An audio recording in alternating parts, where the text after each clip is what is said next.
on a débattu aujourd'hui, en réalité, ce dont on a débattu aujourd'hui, l'objectif qui était le mien, c'est tout simplement que les femmes comprennent que l'essentiel doit être fait ensemble avec elles et surtout par elles. La loi leur reconnaît des droits.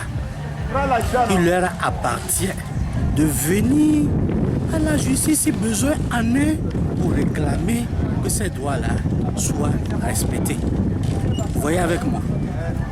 Quand je parlais tantôt de l'héritage sur le plan immobilier, c'est à elles de savoir où se trouve leur intérêt et de venir vers nous. La justice est là. Il y a des malversations qui sont faites, il y a leurs droits qui sont brimés. Elles-mêmes, par ignorance, ne viennent jamais vers nous. Nos portes sont grandement ouvertes. Pour peu que, pour quelques difficultés que ce soit, la justice, celle particulièrement de Barou, est prête à accompagner les pouvoirs publics dans les efforts qu'ils déploient déjà pour que la parité homme-femme soit au rendez-vous de 2030. En réalité, de notre point de vue, lorsqu'on parle de parité, ce n'est pas que la femme va se révolter contre son mari à la maison pour ceci ou cela. C'est faire en sorte que la femme aussi devienne effectivement une actrice de développement. Dans un foyer où il y a un homme et une femme, si c'est l'homme seulement qui doit pourvoir à tous les besoins de cette famille-là, je suis persuadé que des déficiences, des manquements, des besoins resteront non satisfaits. Si la femme, elle aussi, peut contribuer au même titre que l'homme, c'est toute la société togolaise qui sortirait grandie. C'est nos enfants, nos filles qui seront mieux prises en charge.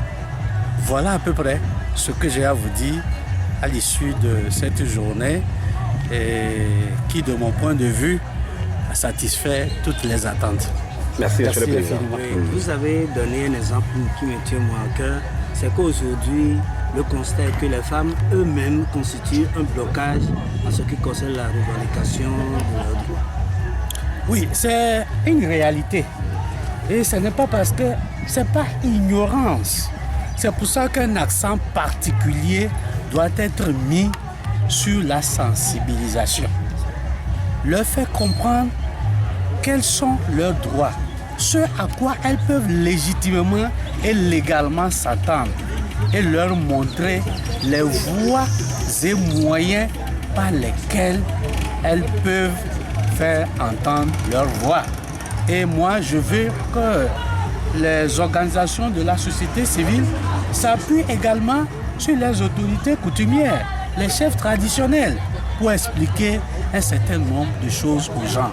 Parce que elles-mêmes, je veux dire, ces autorités-là constituent des pesanteurs.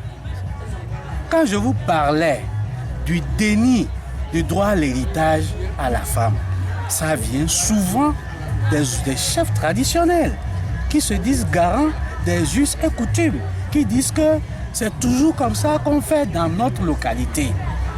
Donc, en réalité, vos actions doivent aller dans leur direction également. C'est vrai, la femme constitue un frein à son plein épanouissement pour la simple et bonne raison qu'elle ne fait pas les bonnes revendications. Je vous ai donné un exemple concret.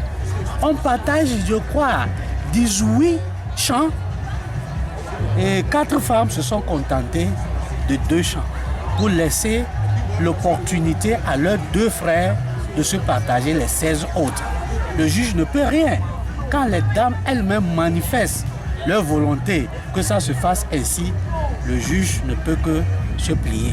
Mais imaginez un seul instant qu'au lieu peut-être de prendre la moitié ou bien le quart de cette parcelle-là, on partageait équitablement les 18 champs-là, leur situation matérielle, leur situation financière se trouverait grandement améliorée et la prise en charge de leurs enfants, y compris leurs filles, se trouverait aussi améliorée.